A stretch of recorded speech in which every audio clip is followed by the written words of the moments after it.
Mahal kong Diyos, sangayon sa iyong kagandahang loob, mga kasalanan ko'y iyong bawiin, ayon din sa iyong pag-ibig sa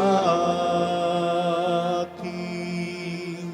Sa ngalan ng Ama at ng Anak at ng Espiritu Santo, Amen. sumainyo ang Panginoon At sumaiyo rin. upang tayo maging marapat sa misang ito, halina't magsisimuna para sa ating mga kasalanan. Tayo pong lahat, inaamin ko sa makapangyarihang Diyos At sa inyo, mga kapatid, na lubha akong nagkasala sa isip, sa salita at sa gawa, at sa aking pagkukulang. Kaya sinasamo ko sa mahal na Birheng Maria, sa lahat ng mga anghel at mga banal, at sa inyo, mga kapatid, na ako'y panalangin sa Panginoong ating Diyos. Kaawaan tayo ng mapagmahal na Diyos, patawarin sa ating mga sala, at patnubayan hanggang sa buhay na walang hanggan. Amen. Panginoon, kaawaan mo kami. Panginoon, kaawaan mo kami. Kristo, kaawaan mo kami. Kristo, kaawaan mo kami. Panginoon, kaawaan mo kami. Panginoon, kaawaan mo kami. Yumuko tayo, maaring ibulong sa Panginoon ang ating intensyon. Pagdasal natin ang mga tumutulong sa ating simbahan. Dasal natin ang mga may sakit at ang mga nag-aalaga sa kanila. Dasal natin ang kapayapaan sa mundo. Manalangin tayo. Ama naming makapangyarihan, bilang tugon sa aming ngayon dumadalangin, itulot mong ikaw ay aming makapiling.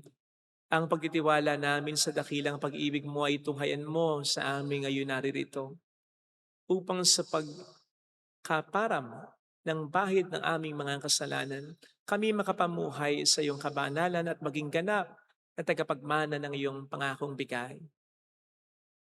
Sa pamamagitan ni Jesucristo kasama ng Espiritu Santo magpasa walang hanggan. Amen.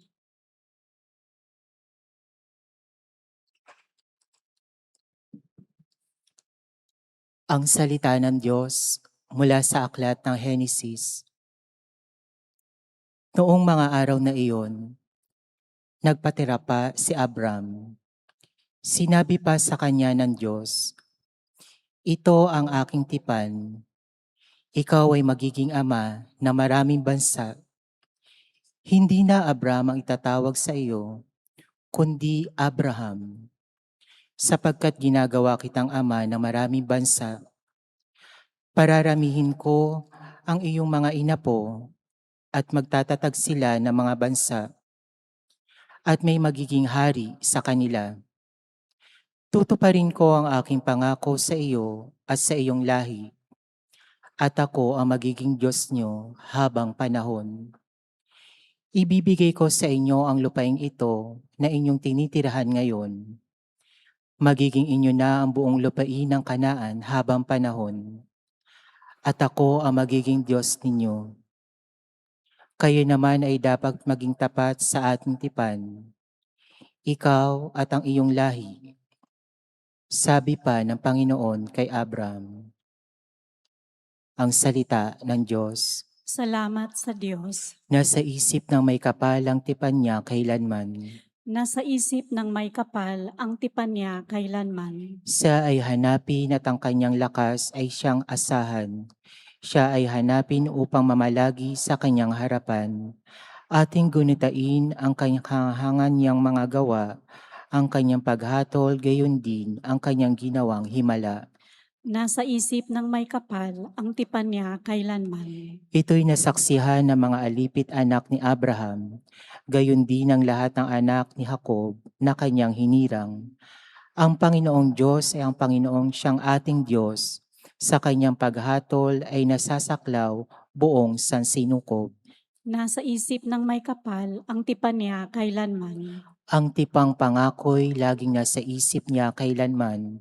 Ang mga pangakong kanyang binitiwan sa lahat ng angkan. Ang tipan ng Diyos ay unang ginawa niya kay Abraham at may pangako ring ginawa kay Isaac na lingkod na mahal. Nasa isip ng may kapal ang tipan niya kailanman.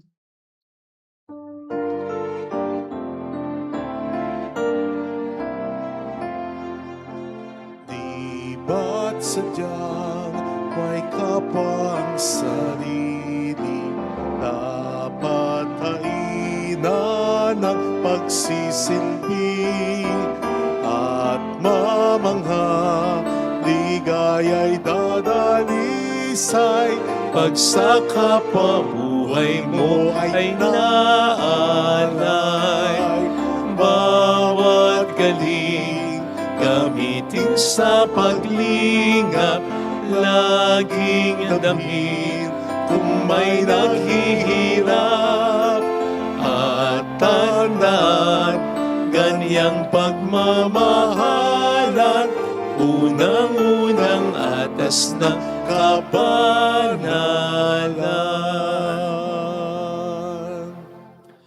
Sumainyo ang Panginoon. At sumaiyo rin. Ang mabuting balita ng Panginoon ayon kay San Juan. Papuri sa iyo, Panginoon. Noong panahong iyon, sinabi ni Jesus sa mga Hudyo, "Tandaan niyo, ang namumuhay ayon sa aking aral, kailan may di makararanas ng kamatayan."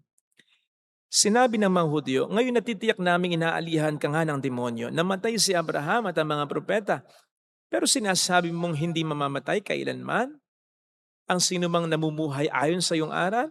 Dakila ka pa ba kaysa amang namin si Abraham? Siya'y namatay, gayon din ang mga propeta. Ano bang akala mo sa sarili mo?" Sumagot si Jesus, "Kung ako ang nagpaparangal sa aking sarili, walang kabuluhan. Ang aking Ama ang nagpaparangal sa akin at sinasabi ninyong siya ang inyong Diyos. Hindi niyo siya nakikilala, ngunit siya'y nakikilala ko. Kung sabihin kong hindi ko siya nakikilala, ako'y magiging sinungaling na tulad ninyo. Subalit nakikilala ko siya at ginagawa ko ang kanyang sinasabi. Natuwa ang inyong amang si Abraham nang mabatid na makikita niya ang araw ng pagparito ko. Nakita nga niya ito at siya'y nagalak." Dahil dito'y sinabi sa kanya ng mga Hudyo, "Wala ka pang 50 taon at nakita mo na si Abraham." Sumagot si Jesus, "Sinasabi ko sa inyo, bago ipinanganak si Abraham, ako na." Dumampot sila ng bato upang siya'y batuhin, ngunit nagtago si Jesus at lumabas ng templo. Mga kapatid, ang mabuting balita po ng Panginoon. Pinupuri ka namin, Panginoong Hesukristo. Welcome sa Our Lady of Lazaret Quasay Parish, kung saan ayos lang pong umiyak at samahan tayo ng mahal na ina sa pag-iyak at sa pagdarasal upang maging maayos ang lahat. Sino po dito ang gustong mamatay? Taas ang kamay. Indeed, mahirap man ang buhay, gusto pa rin natin ang patuloy na mabuhay. Ayaw nating mamatay. Takot tayo sa kamatayan. Sa katunayan, ayaw nating pinag-uusapan ng kamatayan kahit biruan lang at kung kinakailangang banggitin. Hindi niyo po ba napapansin na gumagamit pa tayo ng iba't ibang mga pahaging? Sumakabilang buhay, yumao, pumanaw. Parang hirap tayong sabihin ng diretsyo na namatay na ang isang tao. Sa Ingles, ganun din. She passed away. He's gone. We lost him. Pero sa kabila ng katotohanan na ayaw natin ng kamatayan, gusto nating mabuhay, kung bakit hanggang ngayon, hindi pa rin natin ito nagagawa ng paraan. Kahit gaano na katalino, kahusay ng tao, wala siyang maimbentong paraan para solusyonan ang kamatayan. Ang basic na dahilan ay sapagkat hindi naman ang tao ang siyang may bigay ng kanyang buhay. So hindi rin ang tao ang may hawak ng kanyang buhay. Ang Diyos lang. Kaya ang Diyos lang ang makababawi at makadudugtong ng buhay. Yan po ang sinasabi ni Kristo bilang katotohanan sa kanyang sarili. Siya ay Diyos na pwedeng magdugtong at po pwedeng bumawi ng buhay ng tao. Ang sabi niya ay hindi makararanas ng kamatayan ang sa kanya'y naniniwala at sumusunod. Something na very strange, very foreign. Kung hindi man ay nakasuso ka para sa mga Hudyo. Sapagkat hindi lamang sa nile-level ni Kristo ang sarili niya sa pagiging Diyos, kundi dahil wala pa silang nakitang ganito. Sa talambuhay nila, wala pa silang alam o ninabalitaan na nabuhay pagkatapos mamatay. Kahit na ang mga dakilang taong alam nila, kaya nga they were arguing about Abraham na dakilang tao para sa kanila, pero nang ito'y mamatay, hindi nila ito nakitang muling nabuhay. Bagay na maintindihan mo kahit papaano para sa mga Hudyo dahil sabi ko nga, very foreign, very strange para sa kanila ito. Pero hindi pa rin po pwedeng maging excuse o magandang dahilan sapagkat pirmis namang sinasabi ni Jesus ang katotohanan tungkol sa kanyang sarili na siya'y Diyos na totoo at napatunayan niyan sa mga gawa ng mga milagro at himala na ginawa niya. Kaya hindi po pwedeng maging excuse na hindi sila maniwala dahil pinapaunawa naman sa kanila ni Jesus na siya'y Diyos. Kaya bilang Diyos, may kakayanan siyang gawin ito na talagang magdugtong ng buhay ng tao. Ang mas dapat tanungin ay tayo. Tayo na sigurado ng Diyos si Jesus. Si Jesus ang nagsabing siya ang buhay. Si Jesus ang siyang nagsabing ang naniniwala at nananalig sa Kanya kahit mamatay ay muling mabubuhay. Pinaniniwalaan ba talaga natin ito? Kung oo ang sagot natin, pero bakit natatakot pa rin tayo mamatay? Ano nga ba ang dahilan? Hindi natin maiwan ang mundong ito? So gusto natin lagi tayo na lang nandito? Sige nga, gusto niyo ba niyo? Gusto niyo ba yun? Kaya nga po siguro nabuo yung expression na biro kapag may nagbe-birthday, mabuhay ka hanggat gusto mo. Because in our hearts, in the depths of our hearts, alam natin, hindi tayo kontento sa ganitong buhay na meron tayo. Ayaw natin na mabuhay ng walang hanggan na ganito. Sapagkat sabi nga sa banal na kasulatan, God has planted eternity into our hearts. Meron tayong pangangailangan sa walang hanggan at hindi matutugunan ng buhay dito sa mundo yan. So, bakit nga ba tayo sa totoo lang natatakot sa kamatayan? Sapagkat hindi ba talaga natin kayang iwan ang mundong ito? O sa totoo lang ay hindi natin alam kung saan tayo paroroon pagkatapos ito? Sapagkat sa tanong na mabubuhay nga ba tayo pagkatapos ng buhay na ito sa mundo, ang sagot ay oo.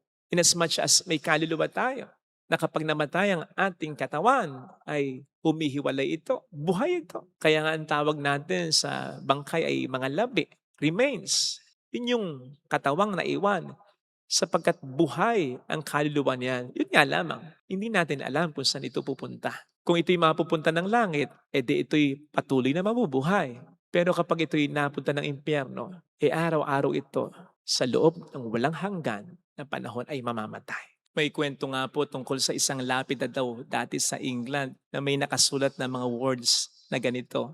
Stranger, pause as you pass by. As you are now, so once was I. As I am now, so you will be.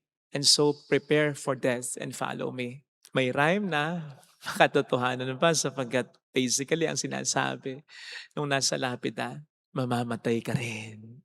Pero mas maganda yung sinulat nung isang stranger na nakabasa nito sapagkat hindi lamang may rhyme, kundi makatotohanan din.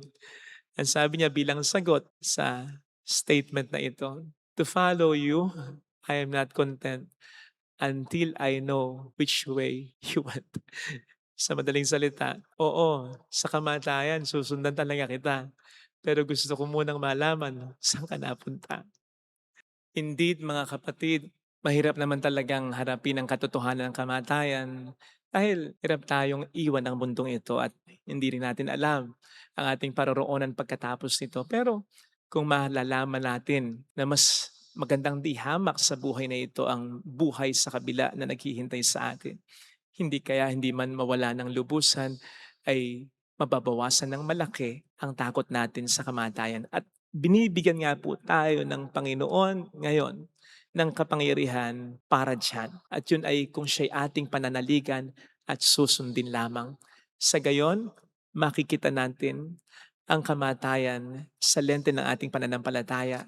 Sa pananampalataya natin kay Kristo na Diyos na totoo at muling nabuhay at magkakalob sa atin ng buhay.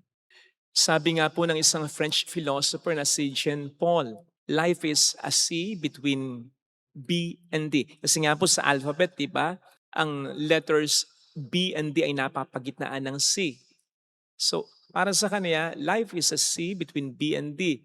And that stands for life is a choice, C, between birth and death. Sa pagitan nga daw po ng kapanganakan at kamatayan natin, nandoon yung mga pagpili na ginagawa natin, our choices. Pero sana yung choice natin ay maging laging big C, si Jesus Christ. Sumunod tayo sa Kanya, sumampalataya tayo sa Kanya. Sa gayon, titingnan natin ang buhay na ito at ang kamatayan sa mata ng pananampalataya natin sa Kanya upang hindi natin panghinayangan masyado ang buhay na ito, upang hindi tayo mapako dito at nang sa gayon ay hindi rin po natin katakutan ang kamatayan o ang buhay pagkatapos nito. Ito po sana ang hilingin nating biyaya sa ating banal na pagdiriwang, yung tayo talagang maniwala at sumunod sa ating Panginoon Jesucristo. Sapagkat kapag talagang nangyari yon, ay sinisigurado ko po sa inyo, mapupunta tayo ng langit at hindi tayo mapupunta ng impyerno. At kapag tayo napunta ng langit, siguradong masasabi natin, sayang, sana, dati pa ako namatay. Pero kapag tayo napunta ng impyerno, baka siguradong masabi natin, bakit nga pa ba ako nabuhay? Ito sana ang hiling nating biyaya ngayon sa ating pagdiriwang. Ilagay natin ang ating kanang kamay sa tapat ng ating puso.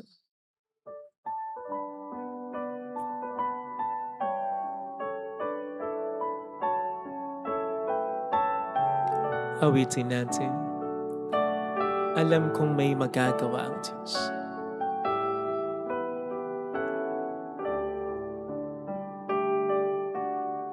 Alam kong may magagawa Makapangyarihan siya. ang Diyos. Alam kong may magagawa ang Diyos. Alam kong may Walang imposible sa Kanya. magagawa ang Diyos.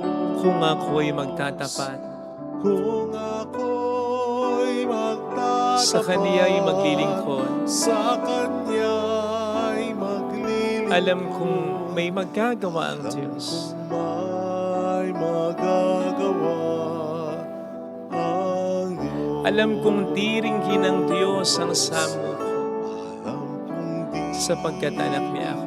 ng Diyos ang samo ko. Alam kong diringgin ng Diyos ang samo ko, Alam kong diringgin ng Diyos sapagkat alam niya ang samo pinagdaraanan. ko. Kung ako'y magtatapat, Kung ako'y magtatapat sa Kaniya'y maglilingkod, sa Kanya'y maglilingkod, alam kong diringgin ng Diyos ang samo ko. diringgin ng Diyos ang samo ko. Pumikit tayo. Panginoon, tulungan mo po kaming maunawaan na bilang lang at limitado lamang ang itatagal ng aming buhay dito sa lupa. Nang sa gayon, wala ka po kaming aksaihing mga pagkakataon sa bawat sandali. Paniwalaan ka namin, sundin ka namin, papurihan ka namin. Tulungan mo po kami, Panginoon, na walang pagsisihan. Pagdating ng aming mga kamatayan, maisulit nawa namin ang aming buhay. Tulungan mo po kaming manampalataya sa iyo sa paraan na gusto mo, nang sa gayon ay masunod din namin agad-agad ang kalooban mo. Mayroong magandang mangyayari sa iyo. Higit pa sa inaasahan, kung lalapit ka kay Jesus, maaaring matagal, maaaring maging mahirap, pero magiging maayos din ang lahat. Mayroong magandang mangyayari sa iyo. Mayroong magandang mangyayari Kung lalapit kay sa Jesus, iyo. kung lalapit kay Jesus. Papuri sa Ama, sa Anak, sa Espiritu Santo. Kaparanang sa unang-una, ngayon, magpakailanman at magpasawalang hanggan. Amen. Pag-aalay.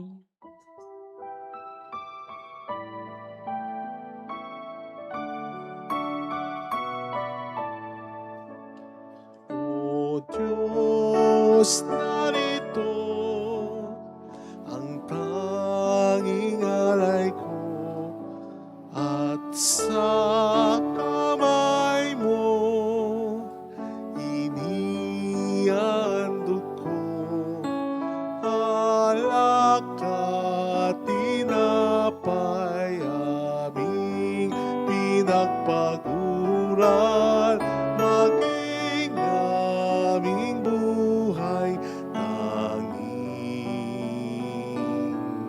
sa'yo lamang, tanging sa'yo lamang.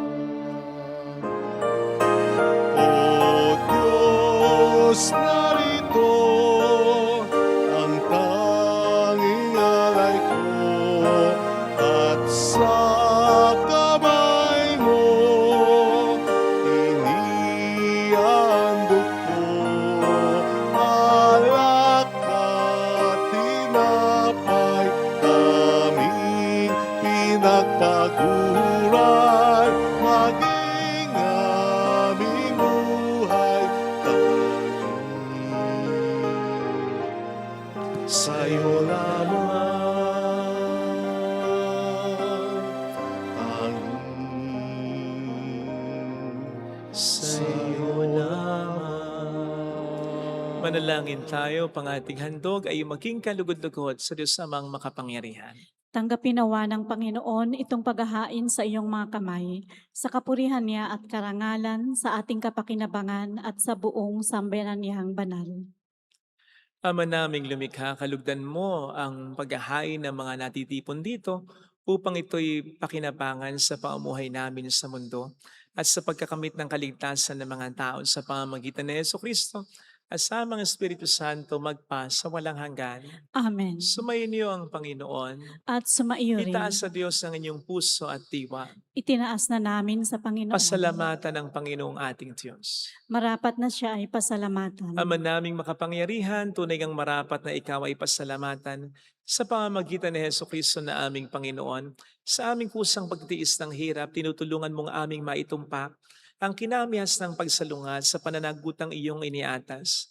Sa aming pagtulad sa anak mong mahal na nagpakasakit para sa tanan, ang pag-isikap namin iyong kinalulugdan at ang pagkapakabuti namin iyong ikinararangal. Kaya kaisa ng mga anghel na nagsisiawit ng papuri sa iyo ng walang humpay sa kalangitan, kami nagbubunyi sa iyong kadakilaan. Santo, Santo, Santo, Panginoong Diyos ng mga hukbo, napupuno ang langit at lupa ng kadakilaan mo. Hosana sa kaitaasan. Pinagpala ang naparirito sa ngalan ng Panginoon. Hosana sa kaitaasan. Ama naming banal, ikaw ang bukhal ng tanang kabanalan, kaya't sa pamamagitan ng iyong Espiritu gawin mong banal ang mga kaloob na ito upang para sa amin ay maging katawan at dugo ng aming Panginoong Hesukristo. Bago niya pinagtiis ang kusang loob na maging handog, hinawakan niya ang tinapay, pinasalamatan kaniya, pinagati-hati niya iyon, iniabot sa kaniyang mga alagad at sinabi, "Tanggapin ninyong lahat ito at kanin. Ito ang aking katawan na ihahandog para sa inyo."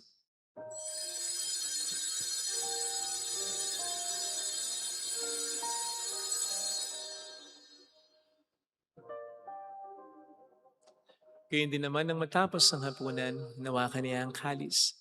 Muli kaniyang pinasalamatan, inabot niya ang kalis sa kaniyang mga alagad at sinabi, "Tanggapin ninyong lahat ito at inumin. Ito ang kalis ng aking dugo ng bago't walang hanggang tipan. Ang aking dugo na ibubuhos para sa inyo at para sa lahat, sa ikapagpatawad ng mga kasalanan. Gawin niyo ito sa pag-alala sa akin."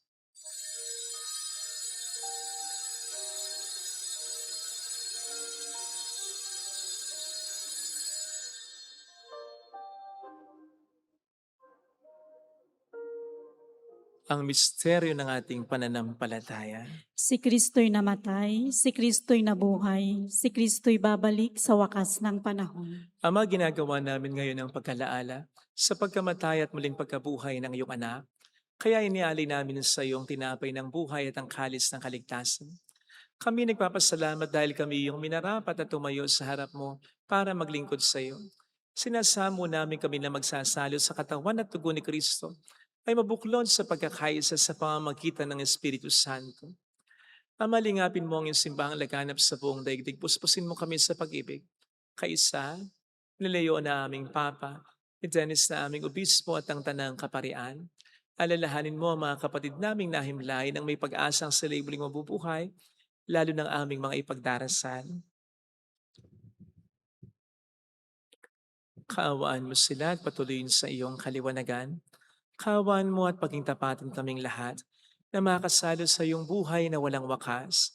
Kaisa ang mahal na Birhen ng Lasal at ang Ina ng Diyos, isanusa ang kabiyak ng kanyang puso, lahat ng mga banal na namuhay dito sa daigdig ng kalugod-lugod sa iyo, may pagdiwang nawa namin na pagupuri sa ikararangal mo sa pamamagitan ng iyong anak at sa aming Panginoong Heso Kristo. Sa pamamagitan ni Kristo, kasama niya at sa Kanya, ang lahat ng parangal, papuri ay sa iyo, Diyos amang makapangyarihan, kasamang Espiritu Santo, magpasawalang hanggan.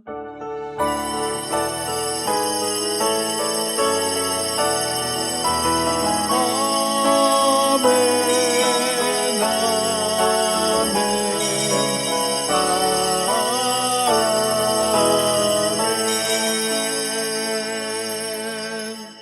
Tumawag tayo sa Ama.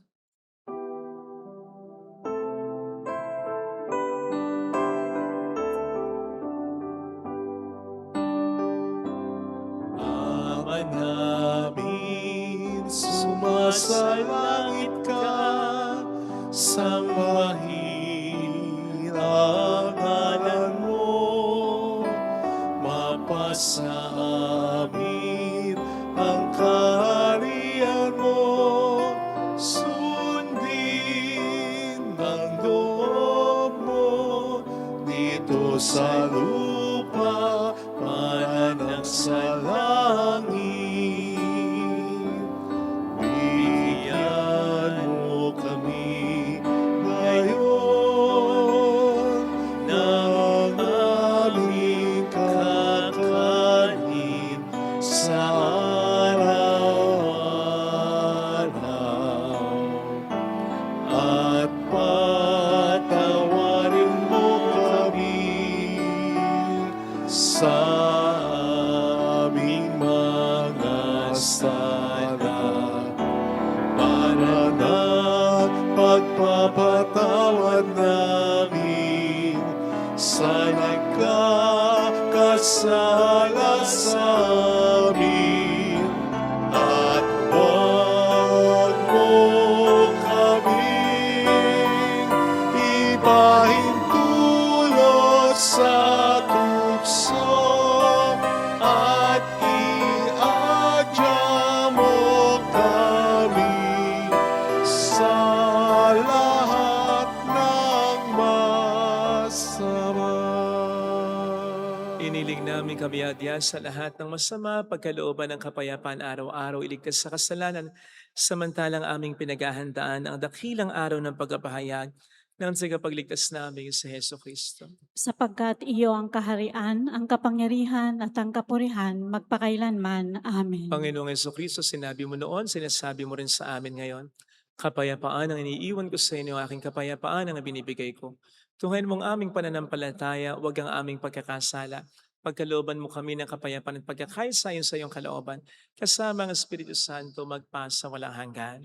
Amen. Ang kapayapaan ng Panginoon ay sumainyo daw ang lahat. At sumaiyo rin. Magbigayan tayo ng kapayapaan sa isa't isa. Kapayapaan po. Peace be with you. Kordero ng Diyos na nag-aalis na mga kasalanan ng sanlibutan, maawa ka sa amin. Kordero ng Diyos na nag-aalis na mga kasalanan ng sanlibutan, maawa ka sa amin. Kordero ng Diyos na nag-aalis na mga kasalanan ng sanlibutan, ipagkaloob mo sa amin ang kapayapaan. Narito sa harap natin ng Panginoon ang ating buhay at kaligtasan. Palad tayong inaanaya. Panginoon, hindi ako karapat-dapat na magpatuloy sa iyo, ngunit sa isang salita mo lamang ay gagaling na ako.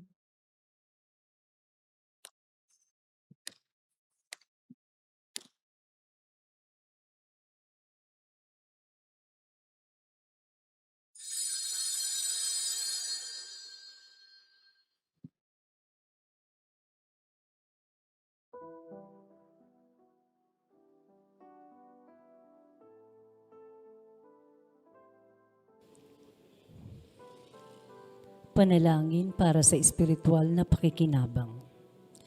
Panginoong Hesus, ako ay naniniwala na ikaw ay nasa kabanal-banalang sakramento. Iniibig kita ng higit sa lahat at ninanasa kong tanggapin ka sa aking kaluluwa. Sapagkat sa mga sandaling ito, hindi kita matatanggap sa sakramento. Tumuloy ka sa espiritu sa aking puso. Niyayakap kita na parabang naririto ka na. Inaalay ko ng buong buo ang aking sarili sa iyo. Huwag mong hayaang mawalay ako sa iyo. Amen. Kabutihan ang maaari kong ipadama. Itulot ninyong magawa ko ngayon ang mga bagay na to. Nawa'y huwag ko itong ipagpaliban o ipagwalang bahala, sapagkat di na ko muling daraan sa ganitong mga landas. Nawa'y huwag ko itong ipagpaliban o ipagwalang bahala, sapagkat di na ko muling daraan sa ganitong mga landas.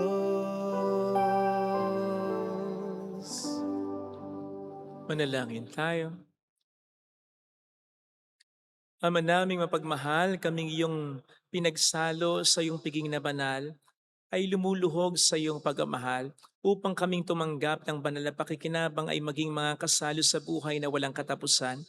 Sa pamamagitan ni Jesucristo kasama ang Espiritu Santo magpasa walang hanggan. Amen. Holy God, Holy Mighty One, Holy Immortal One. Have mercy on us and on the whole world. Holy God, Holy Mighty One, Holy Immortal One. Have mercy on us and on the whole world. Holy God, Holy Mighty One, Holy Immortal One. Have mercy on us and on the whole world. Jesus, King of Mercy, We trust in you. alalahanin.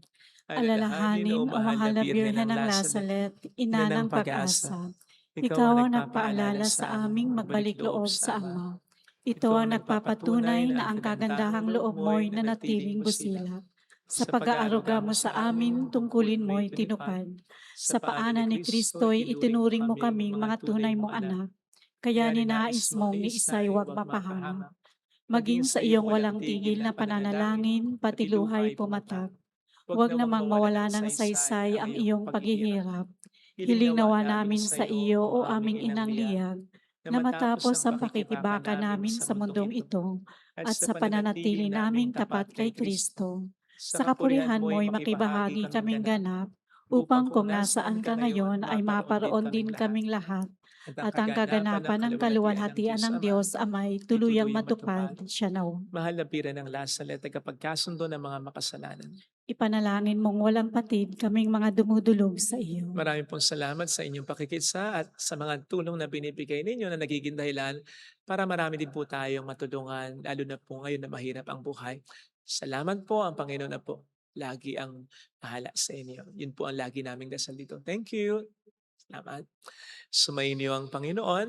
At sumaiyo Palain rin. kayo kasama ang ating pamilya na mapagmahal na Diyos, ng Ama at ng Anak at ng Espiritu Santo. Amen. Umayo tayo sa kapayapaan ni Kristo. Salamat sa Thank you. Diyos.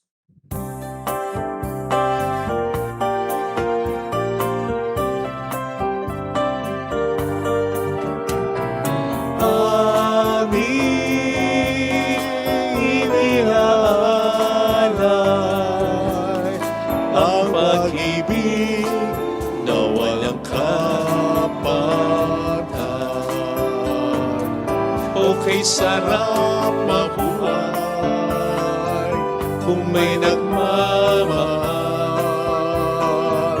pagmamahal na tunay at laging dalisay. Ang birhen kong umibig ay walang sintamis, pagsintang sa kalinis sa iyo hanggang langit. O Birhen, Birheng mahal, sa awit at sa dasal,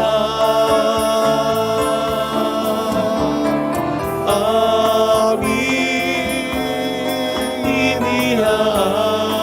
iniaalay ang pag-ibig